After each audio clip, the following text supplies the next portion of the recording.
আমার নাম তানিমা। আমাদের বাড়িতে আমরা 4 জন থাকি। আমি, আমার ছোট ভাই আর আমার মা বাবা। আমার বয়স 25 আর আমি আমার শরীর মেনটেন করে রাখি। ডেইলি সকালে ব্যায়াম করি, কারণ আমি যাতে ফিট থাকতে পারি। আর আমার ভাইয়ের বয়স 20 বছর। আমরা 2 জন বন্ধুর মতো থাকি। আমরা 2 জন একে অপরের কথা শেয়ার করি। একদিন আমি আমার ভাইয়ের সাথে কিছু সিক্রেট কথা শেয়ার করেছিলাম। রোহিত, তোর কাউকে ভালো লাগে নাকি? রোহিত বলল, না দিদি, এখনো তেমন কেউ মিলেনি। তোমার মতো যদি কাউকে পাই তাহলে ভাববো। এর মধ্যেই মা চলে আসলো আর রোহিতকে কোনো কাজের জন্য বাইরে নিয়ে গেল। আমার ভাইয়ের মুখে এইসব কথা শুনে আমি তো পুরো অবাক হয়ে গেছিলাম। আমি শুধু ওই ব্যাপারই ভাবছিলাম। এইসব ভাবতে ভাবতে কখন আমি ঘুমিয়ে পড়েছি আমি নিজেও জানি না। যখন আমি উঠি তখন দেখি বাড়িতে কেউ নেই। হয়তো মা আর রোহিত এখনো আসেনি। তারপর আমি বাথরুম এগিয়ে চান করতে যাই। তখনই না আর রোহিত ভাই বাজার থেকে চলে আসছিল। আমি ওর কাছে গিয়ে কথা বলতে থাকি। কিছুক্ষণ পর ও স্কুল চলে গেল আর আমিও কলেজে চলে যাই। আমি কলেজে গিয়ে আমার ভাইয়ের কথাই ভাবতে থাকি, কারণ আজ পর্যন্ত আমাকে কেউ এরকম কথা বলেনি। তখনই আমার এক বান্ধবী আমার কাছে আসে আর বলে, আরে তানিমা, কি ভাবছিস? আমি বললাম, না রে রানী, আমি কিচ্ছু ভাবছি না। তারপর আমি ওকে বললাম, রানী, কোনো উপায় বল কিভাবে টাকা কামানো যায়, কারণ এখন তো আমাদের কলেজ ও শেষ হয়ে যাবে। রানী রাগ করে বলল, আরে হো ভাই, আমাদের কাছে টাকা ইনকাম করা কোনো ব্যাপার না। তারপর আমরা নিজের বাড়ির দিকে রওনা দিলাম, কারণ আমাদের ক্লাস আর হবে না। রানী ওর বাড়ির দিকে রাস্তায় গেল, আমি আমার বাড়ির রাস্তায় যাচ্ছিলাম। তখন আমি রাস্তায় আমার ভাই রোহিতকে দেখলাম। আমি তো ওকে দেখে অবাক হয়ে গেছিলাম। রোহিত কারোর সাথে ঘুরছিল। আমার ওর উপরে অনেক রাগ উঠছিল। বাবা এত কাজ করে টাকা উপার্জন করে আমাদের পড়াশোনার জন্যে, আর ভাই সব টাকা নষ্ট করছিল। আমি রাগ করে বাড়ি চলে আসি আর এসে রোহিত এর অপেক্ষা করি। আমি মা বাবাকেও এইসব কথা বলতে চাইছিলাম, কিন্তু আমি বলিনি, কারণ ভাইয়ের কষ্ট লাগবে তাই। তারপর বিকেলে যখন রোহিত বাড়িতে আসে আমি ওর রুমে গেলাম আর দেখলাম ও টিভি দেখছিল। আমি ওকে জিজ্ঞাসা করলাম, রোহিত, তুই রাস্তায় এইভাবে কেন ঘুরছিলি? ওর সাথে মিশবি না, নয়তো ও তোকে বরবাদ করে দিবে। ভাই বলল, না দিদি, আমি তো ওর সাথে ঘুরবই। ওর সাথে ঘুরতে আমার খুব মজা লাগে, আর আমার জন্য এটাই ঘোরার সময়। এখন ঘুরবো না তো কখন ঘুরবো?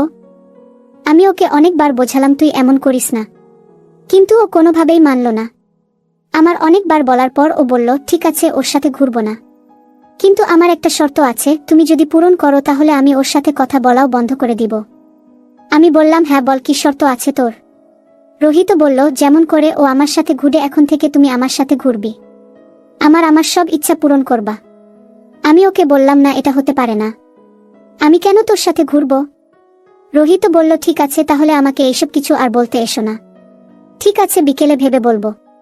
এই কথা বলে আমি আমার রুমে চলে আসলাম আর বসে ভাবতে শুরু করলাম। এখন আমি পুরোপুরি বুঝে গেছি যে আমার ভাই আমার কাছ থেকে কি চাচ্ছে। আমার ভাইয়ের কথা শুনে আর ভেবে ভেবে আমি খুব টেনশন এ পড়ে গেলাম। আমি এইসব কোনোদিন আশাই করিনি আমার ভাই কোনোদিন এইসব করার কথা ভাবতে পারে।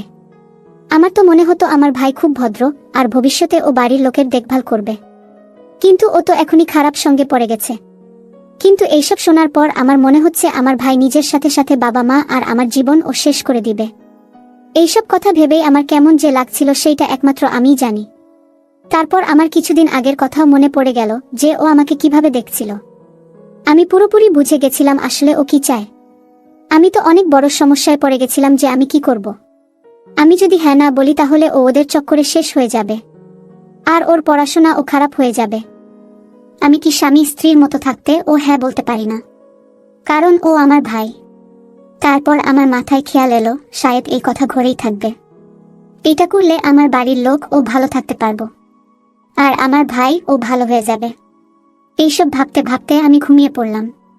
তারপর যখন আমি সকালে ঘুম থেকে উঠি তখন আমি রোহিত এর রুমে যাই।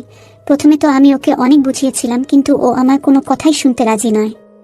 তারপর আমি ওকে বললাম, ঠিক আছে রোহিত, আমি তোর সব শর্তে রাজি আছি, কিন্তু চলো আমরা আগে শপিং করতে যাই।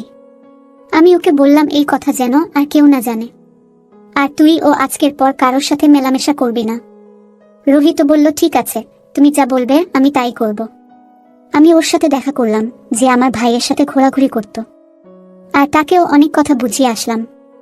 এসে আমি মা এর কাছে এসে রান্নার কাজে মাকে সাহায্য করলাম, কারণ আজকে রবিবার ছিল আর আমার কোথাও যাওয়ার ছিল না।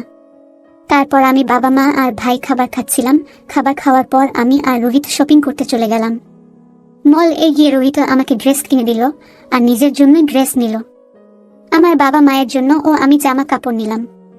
তারপর শপিং করে আমরা একটা রেস্টুরেন্টে খাবার খেয়ে বাড়িতে চলে আসলাম।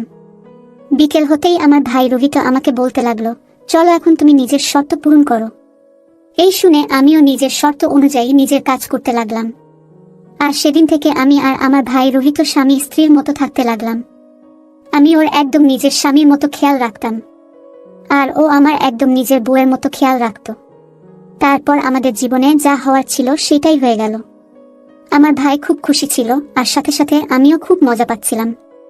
আর এখন আমার ভাই ও অনেক ভালো হয়ে গেছিল। ও এখন আর কারোর সাথে মেলামেশা করে না, পড়াশোনা করে আর আমার সাথে স্বামী স্ত্রীর মতো থাকে। এভাবেই আমরা ভালোভাবে থাকতে লাগি। আমার ও কোনো উপায় না পেয়ে আমার ভাইকে এইভাবে বোঝাতে হতো। আমার এতে কোনো যায় আসে না, কারণ আমি ওর খেয়াল রাখবো না তো কে রাখবে। আমি একটা চাকরির ইন্টারভিউ দিয়েছিলাম, ওইটার লেটার আসছিল, আর আমি ওই কাজ করতে চলে যাই। এখন আমার পরিবার ও ভালোভাবেই চলতেছিল। এখন আমার পরিবার খুব খুশি, আর আমার ভাই ও জীবনে কিছু করার উদ্দেশ্যে চলছে। আমি যদি ওই দিন আমার ভাইকে যদি না বুঝাতাম, তাহলে ও আজকে শেষ হয়ে যেত, আর নিজের সাথে সাথে পরিবারের লোকের জীবন ও শেষ করে দিত। এইভাবে আমি আর আমার ভাই স্বামী স্ত্রীর মতো থেকে আমার পরিবারকে বাঁচালাম। তো বন্ধুরা, ভিডিও ভালো লেগে থাকলে চ্যানেলটা সাবস্ক্রাইব করে দিয়েন। দেখা হচ্ছে পরের ভিডিওতে।